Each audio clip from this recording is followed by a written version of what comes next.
Welcome to Hood Champion Boxing and Sports. In boxing, you find a way to win or you find a way to lose. Abdullah Mason is making noise. Everybody's talking about Abdullah Mason. But I'm going to tell you this. He definitely has everything it takes to go on and, become a pound-for-pound great and carry the sport of boxing into the next decade. Okay? Now, he's doing the business right now at 135 pounds. He's a champion, the WBO champion. And you got to put some respect on his name, okay? Now, who he's going to fight next, who knows? But there's one name floating around here who could be a bit of a problem for him, and that is none other than Andy Cruz. Now, Andy Cruz recently lost to Murataya. Now, this is Andy Cruz here. He's ranked number 5. Now, when I come and look at the WBO, Andy Cruz is not ranked in the WBO. He is ranked number 3 in the IBF. He is ranked number 4 by the WBC. And he is not ranked by the WBA, which I don't I just never understand these bullshit rankings.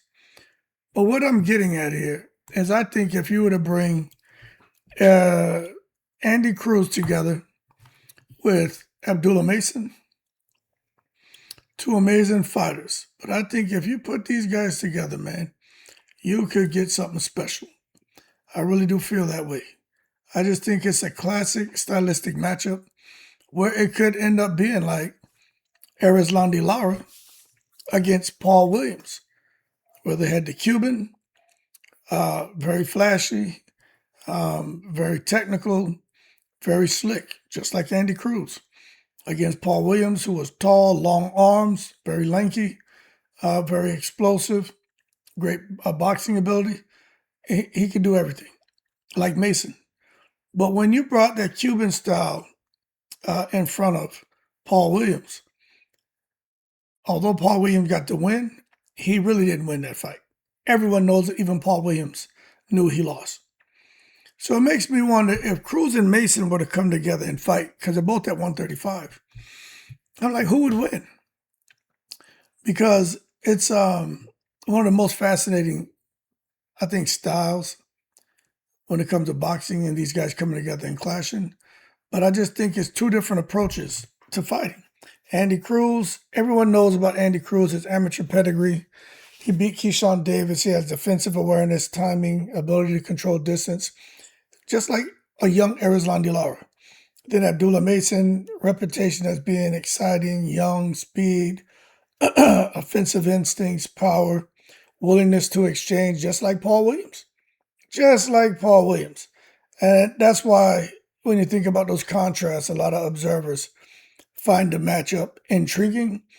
That's why guys like me, who are diehard boxing fans, we know what we saw with Cruz and Williams, and with LARA and Williams, and we know what we could possibly see if Cruz and Mason got in the ring and scrapped. Now, as far as the comparison to them, it is what it is, man. These guys almost fight exactly alike. How can you not look at these two and not draw a comparison? You know what I'm saying? All these Cuban boxers are known for movement, timing, defensive ability to neutralize aggressiveness. Then the LARA and Williams fight, it remains controversial because many observers believe LARA deserved to get that win. And I'll be honest with you, I would say everyone knows he won. He deserved to win that fight. But the bottom line is, when it comes to these judges, sometimes, man, the guy they want to win is going to get the nod. And that could be an area of concern for Andy Cruz if he and Mason were to get in the ring together and fight. And all of a sudden, Andy Cruz is dominating Mason. But he doesn't knock him out. Now he got to deal with the judging and the scorecards. And he could lose. And I'm going to tell you this right now. You keep saying, damn, Hood, you're talking so much about Cruz. But how do you say Mason look like he's a future pound for pound great? Because we know talent when we see it. Mason has talent. So does Cruz. I'm just talking about styles make fights. You got to look at the footwork of Cruz, the timing. I'm talking about elite and excellent timing, elite and excellent footwork. Talk about the sharp counterpunching, the defensive discipline. Talk about the ability to control pace. He's got everything, man. And he's not chasing knockouts. He's just trying to make opponents miss and score clean with punches, which is great. And that's a plus for Cruz, but it's also a bad thing because you get in there with Mason, who's bringing youth, bringing athleticism, bringing offensive creativity. He's bringing fast combinations, confidence under pressure. I mean, that could be a problem for someone like Cruz who's trying to outbox him and thinking he's going to get a gift decision. Like, it doesn't work like that. You may think you're taking it from the champion, but the judges are taking it from your ass. So you got to go out there and try to knock somebody like Mason out. But that's easier said than done. Because I think Mason's going to work on cutting off the ring. He's not going to follow Cruz. And he's going to try to create opportunities and land meaningful shots.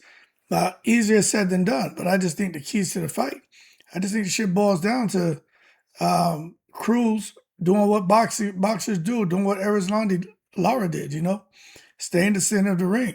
You got to control the distance. Where is the shit I was looking at? I'm about to show y'all what I was looking at. Oh, right here. Okay, while I run my mouth. All right, now this right here is Williams and LARA.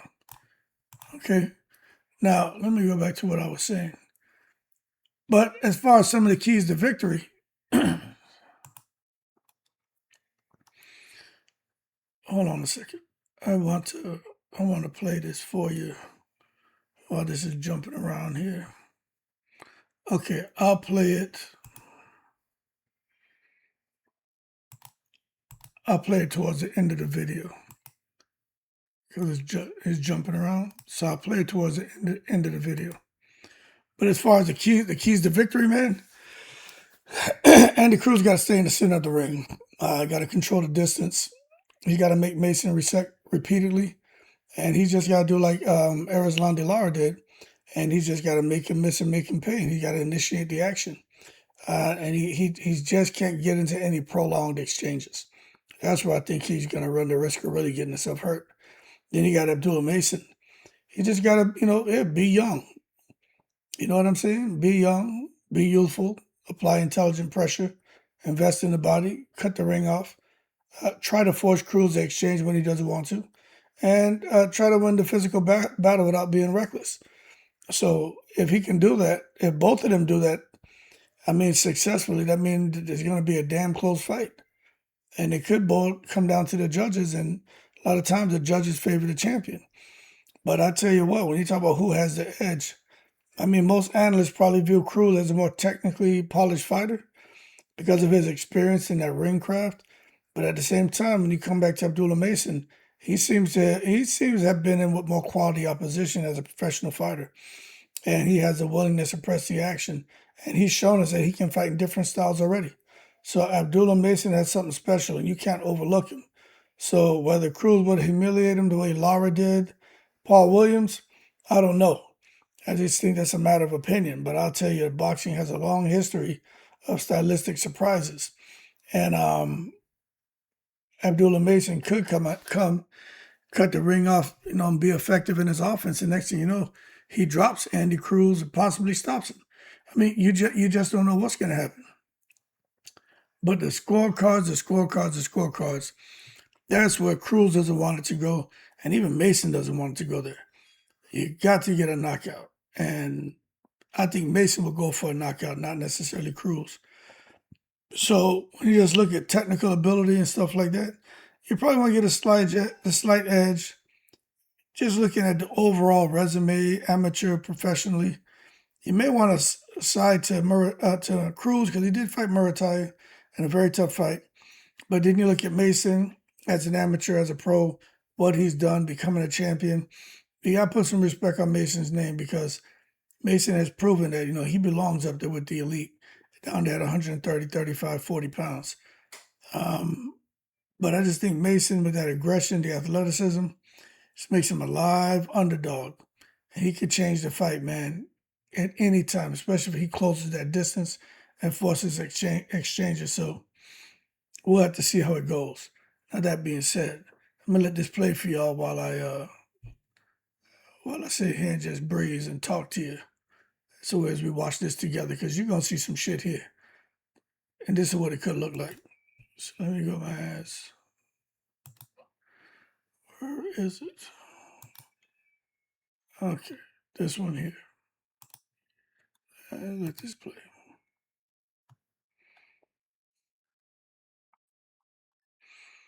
This is Williams in the red, LARA the Cuban with the gold around the waist. And this is what I'm saying. This right here could be a lot like Abdullah Mason, Andy Cruz. You can see Paul Williams with the red and white, aggressive, long arms. He just got caught by the more technically skilled Arislan Lara. That's Lara boxing moving, that Cuban style, boxing moving, and that's Lara like Mason, wanting to mix it up and try to force the exchanges. And there goes Lara again with the left hand. So I just let y'all kind of observe this. And you see what I'm talking about, that Cuban style. Making you miss, making you pay, moving, getting out of danger. Then you can see that style with Williams, kind of like Mason. He wants to fight. He wants to get to you. He wants to cut the ring off. You see he's punching on the inside. You hold his arm, he's gonna let his hands go. Oh, good ass shot by Lara. Paul Williams is, there it is, trying to bang, do his thing. But he's just getting caught by the more slick, more technically sound Cuban. And that's why a lot of us think if Andy Cruz were to fight Abdullah Mason would be in trouble. I really do feel that way. Anyway, y'all keep cool. We'll see what happens down the road if Cruz and Mason fight. But I don't know. That's a tough one to call. May want to sleep side slightly with Andy Cruz, but I don't know. I'm about to go chill, man. I just cooked a bunch of food. Feeling tired. I'm about to go relax.